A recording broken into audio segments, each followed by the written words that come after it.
महाराज कहते हैं कि ऋषिवरों, महाराज बुद्ध के विद्वान पुत्र पुरुरवा हुए, जो तेजस्वी दानशील यज्ञकर्ता बहुत सी दक्षिणा देने वाले, ब्रह्मवादी, युद्ध में पराक्रम दिखाने वाले, शत्रुओं से दुर्जय थे।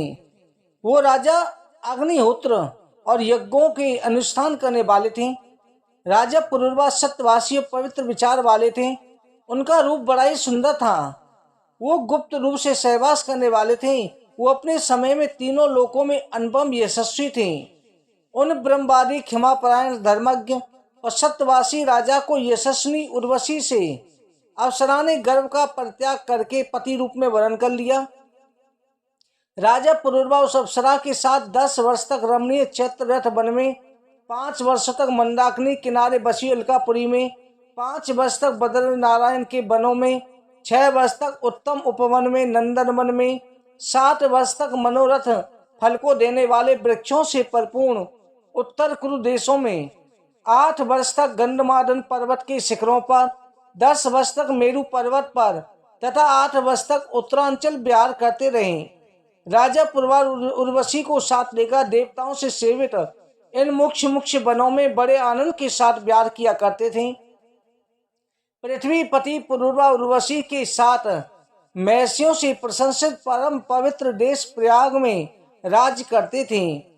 राजा के द्वारा उर्वशी के गर्भ से स्वर्ग में देव पुत्रों के तुल्य आयु, बुद्धिमान, अमावसु, धर्मात्मा, विश्वायु, शतायु, दृढ़ायु, बनायु, शतायु नामक 7 पुत्र उत्पन्न हुए।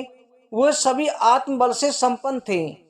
जनमेजय जी ने पूछा कि गुरुवर, बावसुत बेन जी, उर्वशी तो अप्सरा थी, फिर देवताओं का परित्याग कर वो मनुष्य राजा के पास क्यों कर के आई, मुझे बताइए। वैशंपायन जी कहते हैं कि राजन, ब्रह्म शाप के कारण उर्वशी को मनुष्य लोक में आना पड़ा। वो सुंदर अंगों वाली उर्वशी कुछ शर्तों के साथ नंदन पुरुरवा के पास रही थी। उसने अपने श्राप के छूटने के लिए शर्त लगा दी थी कि आपको नग्न नहीं देखूं, मेरे सकाम होने पर या सहवास करें, मेरे पलंग के साथ सदा 2 भेड़ बने रहेंगे। मैं दिन में एक बार थोड़ा सा घृत मात्र भोजन करूंगी।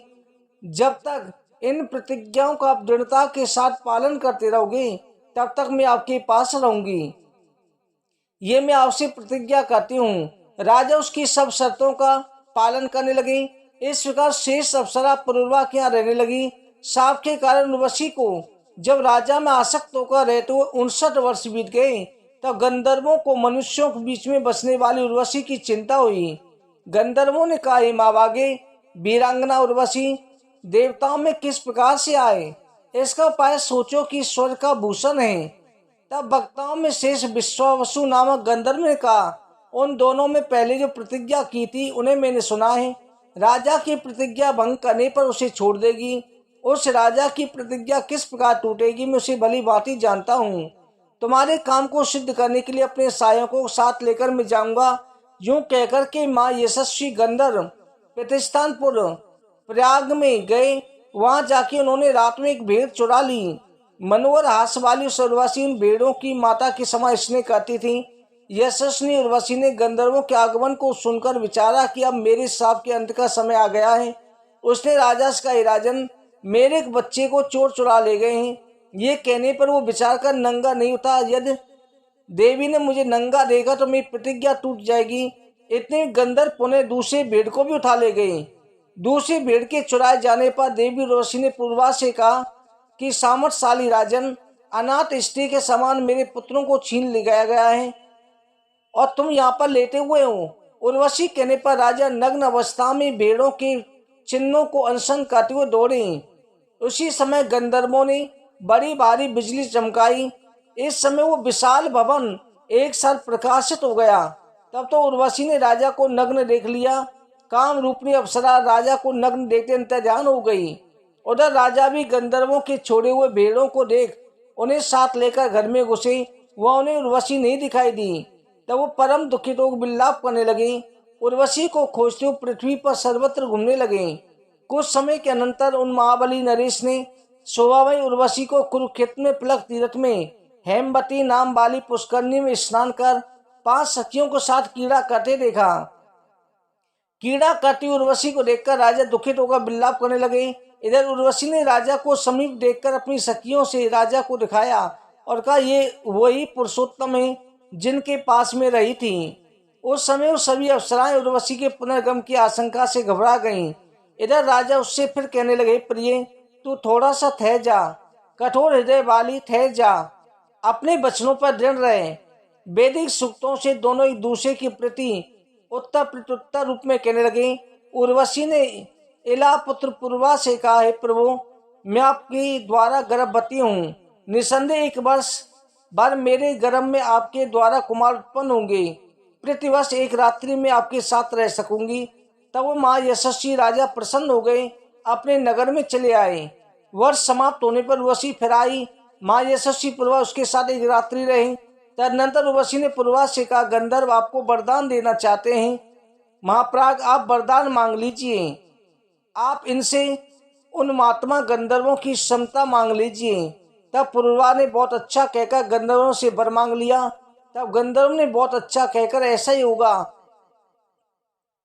उन्होंने थाली में अग्नि भरकर पूर्वा से कहा कि इस अग्नि में यज्ञ करके तुम हमारे लोकों में आ जाओगे। तब वो राजा अग्नि और अपने पुत्रों को लेकर नगर की ओर चले। मार्ग में उन्होंने वन में अग्नि को रखा, अपने पुत्र को लेकर घर में प्रवेश किया। वन में जाने पर उन्होंने अग्नि को नहीं देखा, तो उन्होंने उसी जगह पीपल के वृक्ष में खड़ा देखा। तब राजा अग्नि को अपने गर्भ में छिपाने वाली समी वृक्ष से उत्पन्न हुए पीपल को देखकर विस्मय में पड़ गए। उन्होंने गंधर्वों से अग्नि के न दिखने का वृत्तांत पूछा। गंधर्वों ने इस सब बात को सुनकर कहा, तुम पीपल की अग्नि बना लो। तब तुम्हारे पीपल की अग्नि बनाकर शास्त्रीय विधि के अनुसार अग्नि को मटकर अग्नि उत्पन्न किया। फिर अग्नि के 3 विभाग किए। तदनंतर अग्नि से उन्होंने हवन किया। उत्तर अग्नि से अनेक प्रकार की यज्ञ गंधर्वों की समानता पाकर गंधर्व लोक में पहुंच गए। राजा पुरुरवा ने गंधर्वों से वरदान पाकर त्रिअग्नि की रचना की थी। पहले अग्नि एक ही था, पुरुरवा ने उसको 3 बनाया। राजा पुरुरवा ऐसे प्रतापी थे। उन महाप्रतापी पृथ्वीपति ने गंगा के तट पर बसे हुए महर्षियों के प्रशंसित परम पवित्र प्रतिष्ठानपुर में राज्य किया था। इति श्री एलोत्पत्ति 26वां अध्याय। बोलो हरवंश महापुराण की जय।